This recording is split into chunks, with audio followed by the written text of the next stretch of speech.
Manusia merupakan makhluk sosial yang secara kodrati tidak dapat hidup sendiri, namun membutuhkan bantuan orang lain.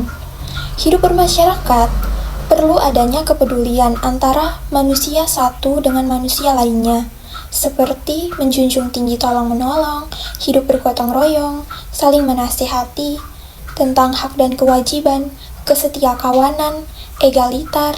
Egaliter itu seperti kesamaan derajat dan rasa kebersamaan. Di tengah kesibukan kita sehari-hari, kadang kita lupa sama yang namanya kebaikan.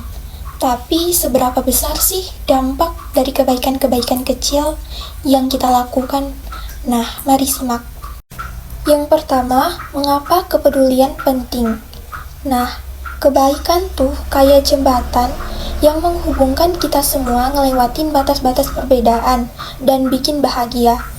Saat kita peduli, kita kasih harapan dan kebahagiaan ke orang, bahkan dengan hal-hal sederhana. Kepedulian bikin kita merasa lebih solid dan kompak, yang pastinya bikin komunikasi kita lebih kuat. Terus, kedua, mulai dari tindakan kecil. Apa sih maksudnya? Nah, nggak perlu nunggu momen besar atau perubahan gede. Mulai aja dari hal-hal kecil yang sekitar kita. Senyum ke orang asing dengan dengerin cerita teman yang lagi sedih atau bantu tetangga yang butuh. Tindakan kecil ini mungkin kelihatan sepele, tapi bisa punya arti yang besar buat mereka yang ngerasain. Yang ketiga, bagaimana Anda bisa berkontribusi? Nah, banyak cara buat nunjukin kepedulian.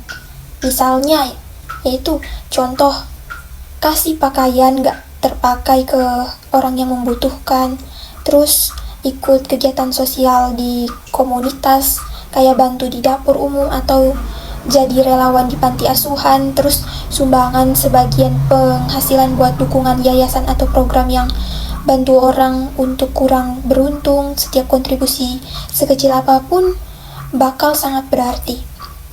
Terus yang keempat, menginspirasi orang lain. Nah, kepedulian sosial itu mengajarkan kita buat nyebarin semangat kebersamaan dan menanamkan empati ke generasi berikutnya. Itu bisa juga dengan cara menceritakan pengalamanmu soal kepedulian ke keluarga dan teman-teman. Lalu doronglah mereka buat ikutan kegiatan sosial. Aksi kamu bisa jadi inspirasi buat orang lain. Selanjutnya yang kelima, bersama kita bisa. Maksudnya apa sih? Nah, saat kita bergandengan tangan dan bekerja sama, kita bikin komunitas yang lebih peduli dan saling dukung. Gak ada yang terlalu kecil atau gak berarti. Setiap langkah menuju kepedulian itu, langkah menuju perubahan positif. Nah, yuk, mari kita bahu-membahu bikin dunia lebih baik. Terakhir, ajakan untuk bertindak. Nah, ayo, jangan tunggu lagi. Mulai sekarang, mulai dari diri sendiri. Setiap hari adalah kesempatan buat nyebarin kebaikan dan bangun dunia yang penuh kepedulian. Jadilah agen perubahan yang bawa sentuhan kebaikan kemanapun kamu pergi.